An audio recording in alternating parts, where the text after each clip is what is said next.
Titles in World of Warcraft have always been one of the most sought after ways to show off your accomplishments, whether it's proving you're a master of PvP, that you've conquered the hardest raid content, or that you were simply there at the right moment in WoW's history. Titles let you broadcast your achievements to everyone you come across, but some titles go beyond being just prestigious. Some of them are super rare, and that's because they're not just difficult to earn anymore, they are impossible to earn. Through patches, expansions, and the natural progression of the game, certain titles have been locked away forever, making players who earn them part of an exclusive club that can never grow. So today I wanted to go over 10 of the rarest unobtainable titles in World of Warcraft, looking at what made each one special, how players originally earned them, and why they can never be obtained again. Some required incredible skills, some a lot of grinding, but however you got them, they're definitely something that makes you stand out. So with all that said, let's get started. Starting off at number 10 is the Mistwalker title from Mists of Pandaria's Challenge Mode Dungeons. Challenge Mode Dungeons were Blizzard's first real attempt at creating timed, high-difficulty 5-player content which tested your skill rather than just your gear. When you entered a challenge mode, your gear was normalized to a specific item level, meaning you couldn't just outgear the content, and you had to execute the mechanics properly and plan your route efficiently throughout the dungeon. The Mistwalker title specifically was awarded to players who achieved a realm best time in any challenge mode dungeon. In fact, each actual dungeon had its own temporary title while you held the record. You had Siegebreaker for Siege of Nuzal Temple, Darkmaster for Scholarman, and so on. These temporary titles would disappear the moment another team beat your time, creating this competitive environment where guilds were trying to constantly one-up each other. And when Warlords of Draenor released and Blizzard updated their challenge modes, all of those temporary realm best titles were replaced with the permanent Mistwalker title instead. It was Blizzard's way of acknowledging that you had, at some point, held a realm best time in Mists of Pandaria. This title is particularly rare because you didn't have to just be fast to challenge mode, you had to be the best on your server for a period of time. I mean, sure, dead servers might have been easier, but on populated realms it was going to be really tricky to obtain this title. Of course, in Mists of Pandaria Classic this title has made a return, but for retail it's just there for people who played Mists of Pandaria originally and were one of the best at challenge modes back then. At number 9 we're staying in Mists of Pandaria for another title which is even more exclusive because this one was only available to one class, and that is the Of the Black Harvest title. So back in 5.2 of Mists of Pandaria, Blizzard added the Green Fire questline. Up to this point in World of Warcraft, there hadn't been much content specifically made for solo players, which was genuinely challenging, making this a new venture to explore for both Blizzard and the players. I remember putting in many hours to do this back in the day, and I can tell you it wasn't easy, although gear certainly did help. The scenario itself was brutal. You had to manage multiple mechanics at the same time, handle ads, interrupt casts, use crowd control, manage your own positioning, and handle your rotation, all while being by yourself, no help from anyone else. And players who completed this questline before the Warlords of Draenor pre-patch were awarded the achievement Breaker of the Black Harvest, which granted the title of the Black Harvest. What made this title particularly notable is that it was skill-gated, not just necessarily time-gated. And in time this title, and of course the effect of Green Fire, would become something that a lot of people wish they put time into grinding back in Mists of Pandaria. But if you have it, it's definitely something really cool to have that absolutely stands out. Coming in at number 8, I want to cover two titles together here, Champion of the Naru and Hand of Adal, both achievement titles from the Burning Crusade. These titles both represented a time which doesn't exist anymore in World of Warcraft, and a way of doing things that Blizzard have moved away from, and that is proof that you've completed achievements to be able to enter raid content. Champion of the Naru was awarded for completing the Serpent Shrine Cavern and Tempest Keep achievement chains. This meant defeating Nightbane in Karazhan, killing Gruul, taking down Magtharidon, who was a coordination nightmare in a pre-nerf state, and completing the Trial of the Naru questline, which included 3 heroic dungeon challenges. Hand of Adal was the one beyond that, and this required completing the Battle for Mount Hyjal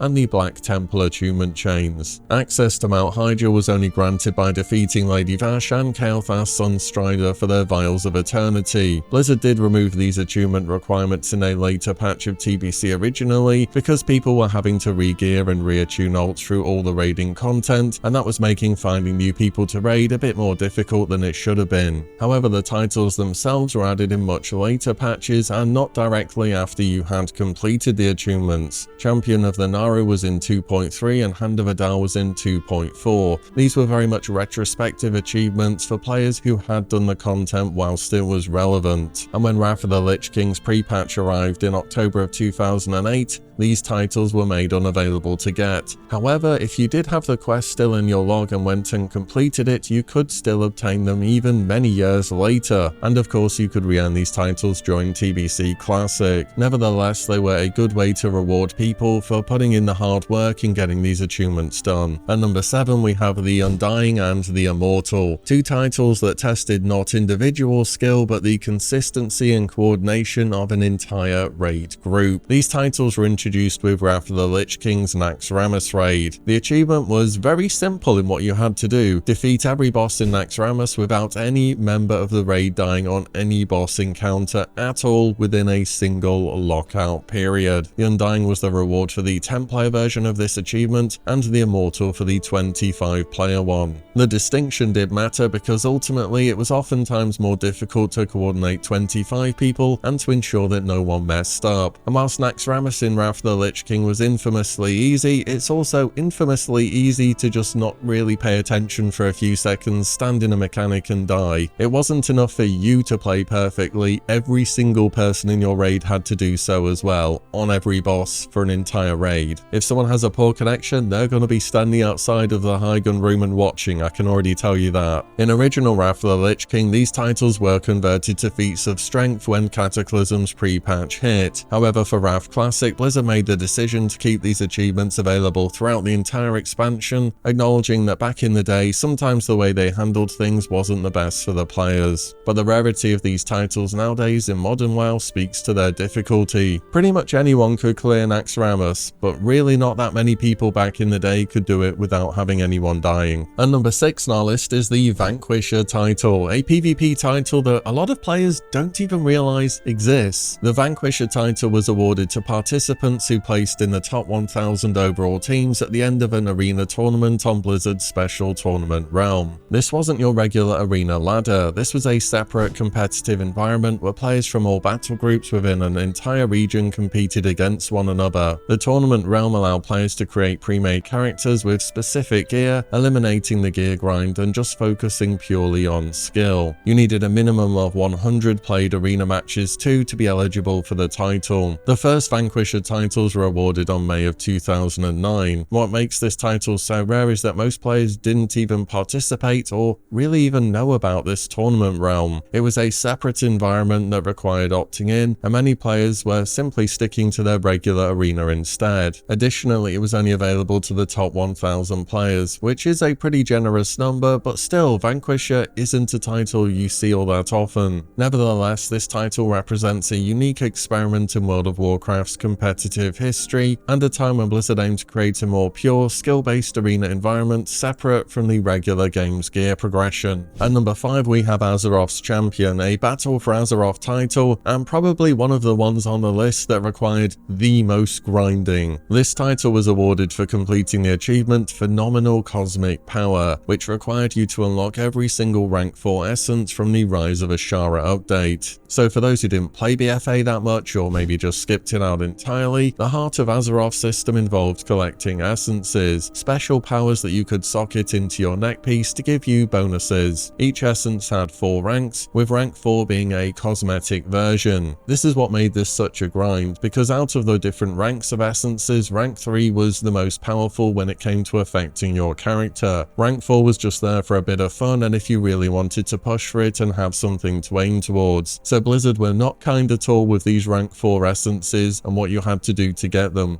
They were a lot of grinding. You needed to grind out tons of reputation with multiple factions even after hitting Exalted. You needed to hit 2400 for the PvP essence, which is Gladiator level. You needed to Mythic raid for certain essences. You needed to do a lot of high level keys for Mythic Plus, and you needed to grind crazy amounts of honor and battlegrounds too. Some of these essences were RNG too. They came from boxes which you got after hitting Exalted with a reputation, meaning you could just be grinding for weeks and weeks and never seeing it drop. And other others were just locked behind very difficult content. When Shadowlands launched, Blizzard removed the ability to earn rank 4 essences, effectively making the Azeroth's champion achievement now unobtainable. This title is so notable because unlike many of the other ones here, this really required you to be good at all aspects of the game. You had to be willing to put in that grind across the board, but if you did, you are the owner of a very rare title, which can now no longer be obtained. At number 4 is the Grand Crusader. This one's interesting because it combines extremely difficult content with a realm first achievement as well. The Grand Crusader title was awarded to the first raid team on each realm to complete Trial of the Grand Crusader 25 with all 50 attempts remaining. This was during patch 3.2 of Wrath of the Lich King, of course. So let me explain how this system worked and what exactly that means. So every week your raid had 50 total attempts across all bosses in Trial of the Grand Crusader. Once you burned through those 50 attempts, or wipes if you want to look at them like that, the raid bosses despawned and you were locked out for that week. And this attempt system was across the entire raid as well, not on a per boss basis. So essentially you had to be the first raid team to complete this raid on heroic with no wipes. And Uberak was particularly difficult in his heroic version. This fight had tight DPS requirements and combined heavy raid damage on top of that. If you add on top of this the pressure of this being a realm first title, meaning one guild will get this, you can imagine how this became extremely scarce and difficult to get back in the day. Because of the factors that went into it, Grand Crusader is simply a super rare title to see even to this day. But whenever you do see someone with it, you know they were pretty good at World of Warcraft, at least at one point in time. And number 3 is something which I have to include here somewhere, and those are the Gladiator titles and of course the associated mounts. Now there are dozens of different Gladiator titles because there have been dozens of PvP seasons at this point in time, but they all function the same way, so they're worth grouping up here together. Here's how the Gladiator system has worked historically. At the end of each arena season, the top 0.5% of teams in the 3s bracket were awarded the Gladiator title and mount for that season. In more recent expansions, the system has changed, requiring 2,400 rating and 50 wins at that rating. But the core concept has always remained. Gladiator rewards are only available during the specific season and then become unobtainable afterwards. Each season has had its own unique title too, with its name corresponding to the set of gear that was available at the time. So Merciless Gladiator, Vengeful Gladiator, Brutal Gladiator, and so on throughout the years. Each season has also had expansion thematic drakes too. Burning Crusade had the Nether Drakes, Wrath had the Frostworms, Cataclysm had the Twilight Drakes, and so on. What makes Gladiator titles significant is they represent sustained performance in PvP. You couldn't just get lucky or have a good week where you went up a lot in rating. You had to climb to the highest ranks of the arena ladder and maintain that rating, meaning the competition to do so was always fierce. The seasonal nature also creates another unique form of prestige, and I do like that the PvP titles and mounts give you a good idea of what point in time they are from, so you know when that person achieved that rank. All in all though, PvP titles are definitely rare and a tiny amount of the player base is ever even eligible for them, so they're definitely worth a mention. At number 2 we have the Scarab Lord. This is arguably one of the most iconic unobtainable titles in all of World of Warcraft. Scarab Lord was earned by completing the Scepter of the Shifting Sands questline and being one of the first people to ring the gong, opening the gates of Ahn'Qiraj. This was a server-wide event back in vanilla WoW that required massive coordination across the entire realm. The questline itself was absolutely brutal. Blizzard have not attempted something on this level since. You also needed your entire server to take part in the war effort. This was a massive resource collection event that required turning in literally millions of items, and everyone could do their bit, from a low-level player handing in some linen bandages to the biggest guild of your realm contributing thousands of items. And once the Scepter and war effort were both completed, there was a grace period of a few days before anyone who had the Scepter could ring the gong and begin the 10-hour war. It was during this 10-hour period where anyone else who had a Scepter could also go and ring the gong and receive their rewards. Something else you should know about the Scarab Lord title is that it actually wasn't available in vanilla, and people had no idea they were going to be getting this title when they completed this questline. Similar to how the attunement titles worked back in TBC, Blizzard retrospectively saw what players had done here and decided to give people a title for their efforts. Ringing the Gong originally would just give you the Black Battle Tank mount, which is of course one of the Anchorage mounts that you can use outside of those raids. However, the Scarab Lord title was given to players right at the start of TBC in patch 2.0.3. Of course, in the classic versions of the game you get the title straight away now, and a lot more people have completed this questline in Classic. Nevertheless, on Modern WoW this remains a very rare title to see, and for good reason. And at number 1 I've got the Realm First titles from Wrath of the Lich King's opening tier. So Blizzard did do Realm First titles in Wrath of the Lich King up to Icecrown Citadel at least, and Grand Crusader, which I've already gone over, is absolutely more difficult than these titles from tier 7. However, there are two differences with tier 7 which make them arguably even more prestigious in a weird way. Number 1 is that there was no time gating with raid releases when Wrath of the Lich King first came out. It was very much a race to see who could get to that content first and be the first to defeat it. And number 2 is that tier 7 was actually very easy, meaning if you were the first to get there and you were in a good raid group, you had a reasonably good chance to earn yourself that title. It was more of a race, and honestly some of them just sound a bit cooler. You had Twilight Vanquisher for being the first to defeat Sartharian 25-man, Conqueror of Naxxramas for the first Kel'Thuzad kill, and the Magic Seeker for the first kill on Malagos. Just to add on to this as well, there was a Realm First in Ulduar as well, and that was Death's Demise for being the first to defeat Yogg Zero Keepers. Obviously with Realm First titles there is one guild per realm that will get them, so they're always going to be incredibly prestigious. But for these ones in particular in Wrath of the Lich King, it was just such a moment in time to be playing the game and pushing the content that they always feel very special to see, and they are incredibly rare to see as well, which is why I've decided to put them at the number 1 spot. Saying that, all these titles represent different eras in World of Warcraft's history, different design philosophies from Blizzard, and different ways of recognizing players' achievements. Some rewarded skill, others dedication, and some were just being at the right place at the right time. But if you've earned one of these titles, it's something that can never be taken away from you. They're permanent markers of accomplishment within the game and enable you to look back to a moment when you completed something which was truly remarkable. Have you been able to earn any of these titles, be it in Modern WoW or Classic? Let me know in the comments down below, as well as which ones you think were the most difficult to get. And as always, thank you all so much for watching and listening in, and I'll see you all in the next one